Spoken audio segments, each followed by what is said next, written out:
What's up, everybody? Welcome to Micahtrontv. I'm Micahtront. I'm new to YouTube, but I'm trying to make a channel, trying to use it as a venue to tell my story in hopes that maybe it'll reach somebody that it helps. I was in active addiction for from the time I was probably about 16 till I was 32 when I got clean. So yeah, I just wanted to, meth was one of my main drugs. I kind of fell off of it and went to opiates, but for a long time, from like 2004 to 2009, meth was my go-to, along with other things, but the meth was what really brought me down. Anyways, I just wanted to make a video about meth psychosis. Anyone who has stayed up multiple days on methamphetamine knows about the meth psychosis. Some people get it worse. I get it pretty fucking bad.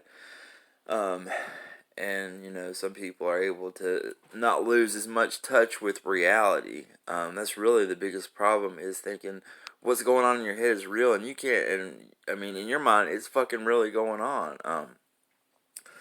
But yeah, this is just basically for informational purposes. I'm not glorifying any of it at all, because meth is a terrible drug. But I'm just hoping that if I keep it brutally honest, that maybe it'll reach somebody and they'll be like, damn, it can really do that, I'm just wanting to tell the story. Most of the psychosis stories I have were from when I was 18 and when I was really, really running hard with meth.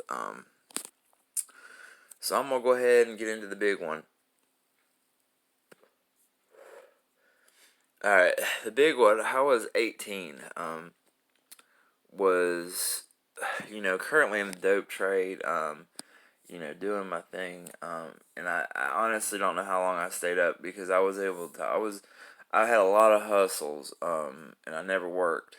I had a lot of hustles, and I was up for a lot of days, and, I remember I had a 88 Toyota Camry, and the Camry was a piece of shit. It was a tweaker mobile. I done fucked up half the shit in it from trying to do tweaker modifications to it, mostly with the stereo, man. But it would blow bus fuses all the time. So I had went to Walmart to get bus fuses. Well, I had already been up and I was tweaking out. Long story short, I thought everybody, all my friends, all my people were with me at some point in time during that day, but they never were. I was always by myself. Most of this stuff happened in my car, I'm pretty sure, or around the Walmart. And I was, like I said, I was bad to lose sense of reality. I was bad to think that piles of clothes were people. Yeah, for some reason, piles of clothes and people went hand in hand in my mind.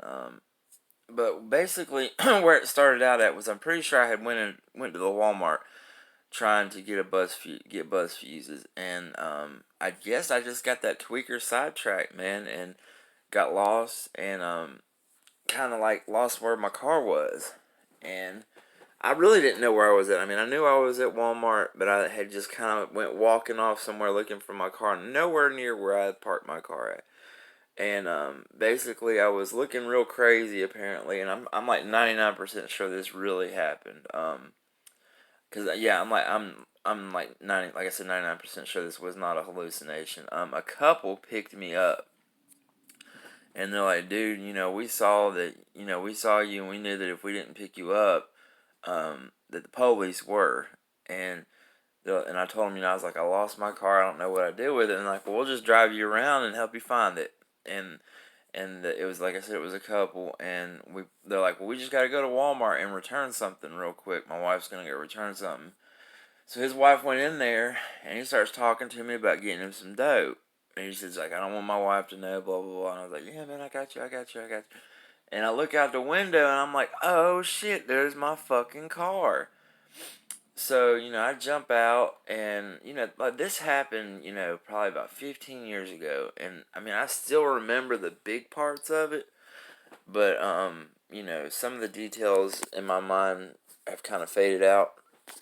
I get in my car. I don't remember what I was doing. I started tweaking out again. And I thought this dude had gotten in my car but he was like a midget. And I know this is gonna sound crazy, but I swear on everything I own, this is what I really saw this and thought this shit was really fucking happening. I thought this dude had got into my car as a midget and had a needle in his arm. And he said something like, "Oh, I'm so cold" or something, and then the head exploded like a fucking airbag, and all I could smell was that smell that you get whenever an airbag explodes. That's why I remember it. So I started freaking out, thinking that somebody had sold this dude some dope and was trying to set him up, and he died in my car. So I jump out of my car, and I'm seeing red dots everywhere, thinking that there's people trying to kill me. I'm ducking and dodging left and right between cars, trying, because, okay, let me back up. This was in Henderson County, Hendersonville, North Carolina.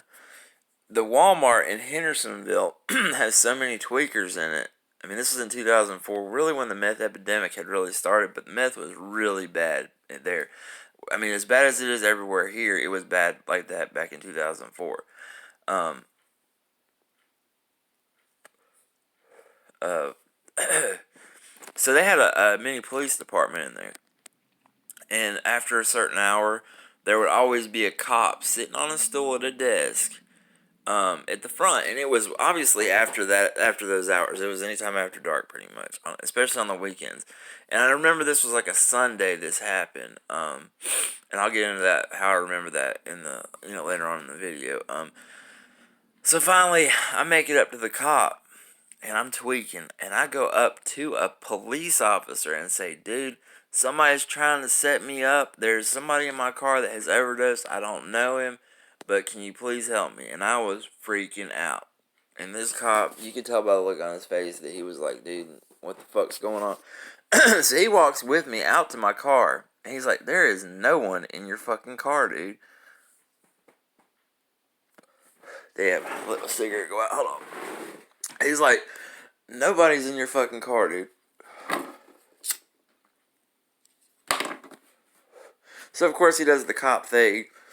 He's like, "Let me see your ID." I give him my ID. He's like, "Well, you've got a warrant in Buncombe County, which is the next county over. It was a little misdemeanor failure up here." He's like, "But if you leave Walmart right this second," he's like, "I'm going to let you take care of it on your own." Because, his duty was at that station. I was like, all right, thank you.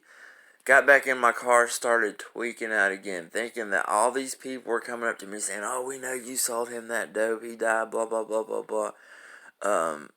And so I hallucinated this. I thought the cop had come back out to my car and asked me for a urine sample. So I grabbed a 32-ounce cup out of my car, pour it out, and I'm doing the same thing getting back up there to Walmart. I'm like ducking and dodging behind cars thinking people are trying to shoot me and stuff.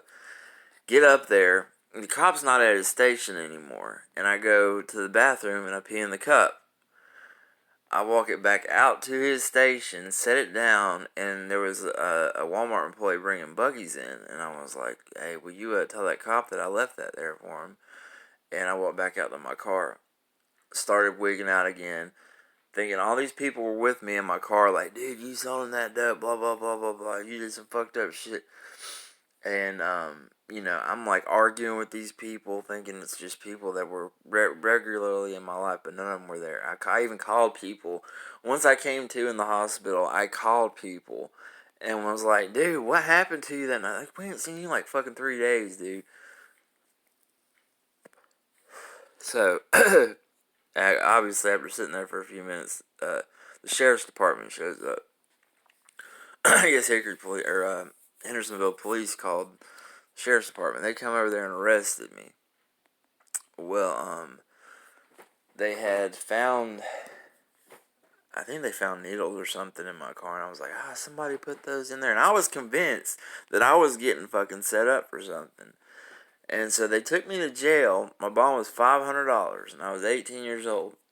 And I remember Henderson County, once you get in through the Sally Port and you're sitting in booking, they have you handcuffed to a chair or to a bench, but you can look out a window and see into the Sally Port. Well, I kept looking out the window and seeing a guy that I owed a lot of money, and I just was freaking out, like looking out the window. I don't remember if I said anything or whatever. I just remember looking back at the cops behind the desk and booking and just looking at them, and they're just fucking laughing their ass off at me. Like, I'm out there freaking out. There's nobody in. They're not bringing anybody in. There's really nobody out there probably. And I'm like freaking out, and they're just having a good old time about it. So, my dad, I called him, and he came and bonded me out, because the charge was kind of like, it wasn't his fault, but it was kind of brought on. I think it was something to do with a stolen cell phone, and if he hadn't have told him that I told him the wrong place. No, it was filing a false police report, because I had to file a police report to get a new cell phone, and I didn't want to tell him where it got stolen from, which was a trap house, so I gave him a different address. Well, my dad, when they called him, because it was in his name, he was like, no, it was stolen. It wasn't stolen there. It was stolen at a different address. So they put a warrant out for me for filing a false police report. I just needed to get a new cell phone. So he comes and bails me out, and we got to go. I think we're going back to Walmart to secure my car. So he's like, I will go. He wasn't really witnessing me wigging out too bad. I think I came to a little bit for a little while, and so he goes into Walmart because I needed a screwdriver. You had to have a screwdriver to either get in the car or start it up or something. He didn't have one, so he went into Walmart, and I guess my back door was unlocked or something.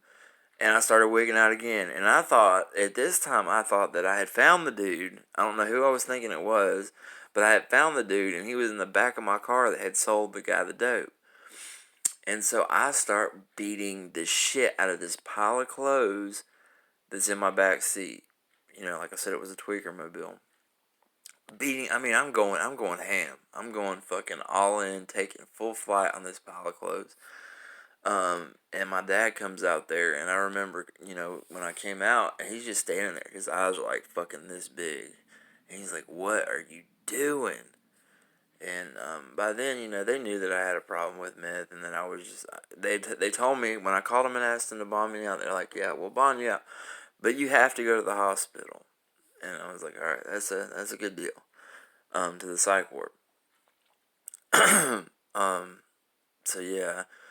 I finally got back up there, and by this time, I'm, crashing out, and I'm falling asleep while my dad's driving me back to my parents' house. I didn't live there at the time, but they let me stay there the night until I went to the hospital. And I still remember a lot of shit about that night.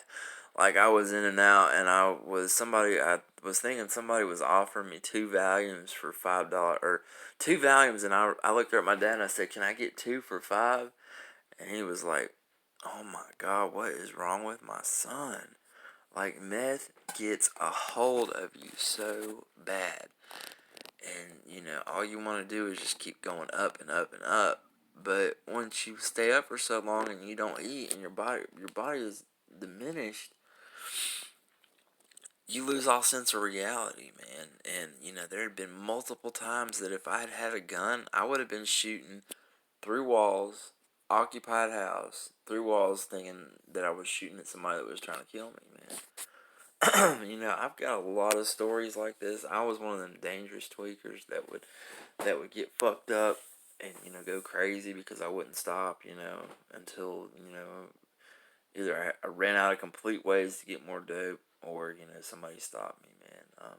That's why I'm grateful not to have the urge and desire today, because that's a tough addiction to kick, man, mentally, is meth. It was the hardest one, probably, because I went back to it so many times after getting clean. But anyways, man, I've got a lot of stories like this. I said, this is just part 1, methpsychosis part 1. So, if y'all like this, man, hit that like and subscribe button, man. I need some people to follow me so I can start telling more of my story, man. I got a lot of good stories like this in and out of lockup. But anyways, man, y'all keep it real, keep in tune, man. Micahtrontv over and out.